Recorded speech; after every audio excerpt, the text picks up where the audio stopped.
सादर नमस्कार। The revival economy of nation में आपका स्वागत है। अभी हमने लगातार एग्रीकल्चर प्रोडक्ट एग्री स्टैट और मैन्युफैक्चरिंग के सेक्टर पे बात की। उसके बाद फिर हमने बड़ी लोन योजना पर बात की और मैंने बताया था कि जिन लोगों का बिजनेस ऑलरेडी सेटअप है, अगर वो चाहें तो एक्सपोर्टर बन सकते हैं। एक्सपोर्ट करने की कुछ चीज़ें मैंने पहले भी बताई थी जो लाइसेंसिंग से रिलेटेड था। अभी कुछ प्रोसेस है कि अगर आप लाइसेंसिंग प्रोसेस और सर्टिफिकेशन अगर आप कंप्लीट कर लेते हैं, उसके बाद आपको क्या करना है। अभी सबसे बड़ी चीज़ है कि अंतर्राष्ट्रीय जो निर्यात बाजार है, जो एक्सपोर्टर अगर आपको बनना है, तो उसके लिए सबसे बड़ी चीज़ है कि बायर चाहिए, आपको खरीदार चाहिए, आपको बड़ा बाजार चाहिए। तो इसमें आपको क्या करना पड़ेगा, तो आपको जो विदेशी खरीदार है उसके ढूंढने का जो सबसे 5 तरीके हैं और उसमें सबसे भरोसामंद तरीका है सरकारी पोर्टल और डेटाबेस जो सबसे सुरक्षित है। तो सरकार द्वारा जो प्रमाणित खरीदार है उनसे जुड़ना सबसे सुरक्षित रहेगा ताकि धोखाधड़ी आपके साथ ना हो।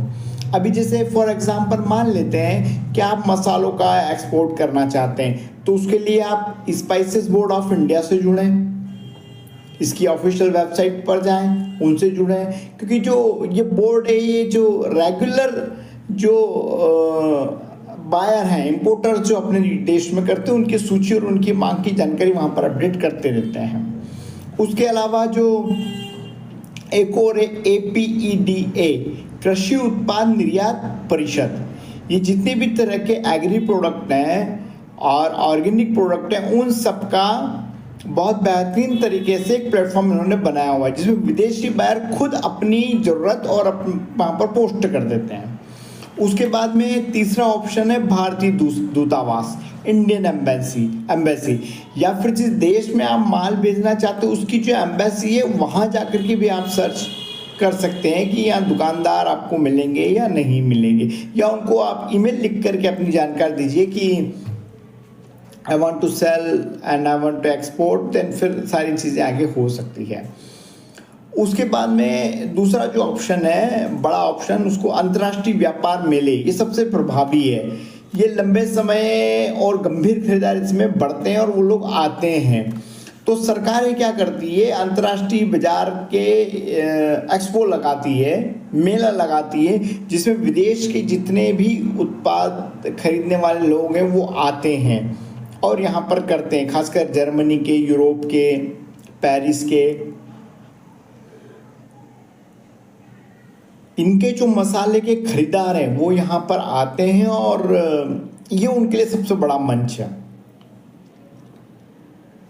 अभी इसमें जो स्पाइसेस बोर्ड का मैंने आपको बताया, स्पाइसेस बोर्ड समय समय पर इन देशों के साथ में एक अंतर्राष्ट्रीय मेला आयोजित करती रहती है और सीधे खरीदार भी मिल जाते हैं, छोटे भी वहाँ पर होते हैं और छोटे एक्सपोर्टर्स जो हैं वो इसके अंदर पार्टिसिपेट कर सकते हैं। अभी उसका सबसे बड़ा जो प्लेटफॉर्म है वो B2B है। इस प्लेटफॉर्म पर आप जो B2B मार्केट प्लेस है, इस पर जाकर के अपना ब्रांड और प्रोडक्ट की डिजिटल आप प्रोफाइल बना करके तुरंत पूछताछ और इंक्वायरी आप इन्वाइट कर सकते हैं। उसके बाद जो दुनिया की सबसे बड़ी वेबसाइट है B2B की, वो है Alibaba.com। यहाँ पर पूरे विश्व के जो खरीदार हैं वो ऑर्डर देने के लिए सप्लायर ढूंढते हैं। अगर आप अलीबाबा पर रजिस्टर्ड हैं तो आपको बहुत आसानी से खरीदार आपके लिए मिल जाएगा। उसका जो इंडिया मार्ट और ट्रेड इंडिया है, ये भी भारत के 2 ऐसे पोर्टल हैं जहाँ पर अंतर्राष्ट्रीय स्तर पर जो कृषि और खाद्य पदार्थ उत्पादों की जो निर्माता हैं, जो खरीदार निर्यात वाले जो हैं खरीदार, इस पर मिल जाते हैं। उसके बाद एक प्राइवेट जो सोशल मीडिया लिंक्डइन, अगर आप लिंक्डइन पर रजिस्टर्ड हैं तो सबसे फ्री ऑफ कॉस्ट वाला आपका ये पूरा प्लेटफॉर्म है। यहाँ पर अगर आप रहेंगे तो आपका प्रोफाइल यहाँ अपडेट रहेगा, तो आपके पास लिंक्डइन से कनेक्शन होकर के आपका काम हो सकता है। आपकी प्रोफाइल देखकर लोग आपको अप्रोच करेंगे। उसके बाद जो इसमें सबसे बड़ी चीज़ है कि आपको अगर खरीदार मिलते भी हैं तो आपको किस भाव में, कैसे, कहाँ भेजना है, उसके लिए सबसे बड़ी आपको स्टडी करना है कि आपको सीमा शुल्क कितना देना होगा। Custom duty, import duty, export duty का डेटा का आप एनालिसिस कीजिए और समझिए कि आपको किस प्रोडक्ट पे कितना लगने वाला है। और जो सबसे इसमें ज़रूरी टिप्स मैं आपको देना चाहूँगा कि इसमें पैकेजिंग, उस पर विशेष ध्यान देना है कि विदेश जाने वाली चीज़ें जो तो उसकी पैकिंग जो होती है वो महंगी भी होती है और एक्स्ट्रा ऑर्डनरी होती है, और कई सारी चीज़ें कोल्ड चेन सिस्टम में जाती हैं, तो वहाँ जा कर के माल ख़राब ना हो और किसी तरह का डिफ़ॉल्ट ना हो, रिजेक्ट ना हो, इस तरह की चीज़ों का ध्यान रखना बड़ा आवश्यक है। तो ये कुछ जो 4-5 चीज़ें मैंने बताई, इसके ऊपर आप अध्ययन कीजिए, समझिए और कैसे इसको किया जा सकता है, इसके ऊपर जब आप काम करेंगे तो निश्चित तौर पे आप एक अच्छे एक्सपोर्टर हो सकते हैं। अगर आप अपना ऑलरेडी कोई प्रोडक्ट के ऊपर काम कर रहे हैं तो आप इस पर काम कीजिए, और आपको लगता है कि मैं अभी शुरू करूँगा, तो पहले आप उसको हिंदुस्तान में, अपने इंडिया में शुरू कीजिए, फिर आप उस पर आगे बढ़िए।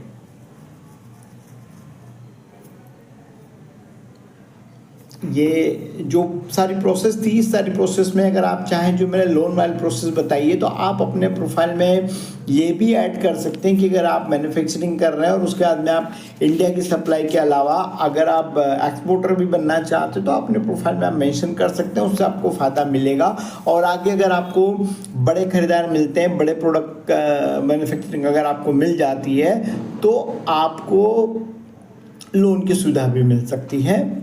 तो काफ़ी ज़रूरी जानकारी थी, आप इसका अध्ययन करें और इसमें आगे बढ़ें।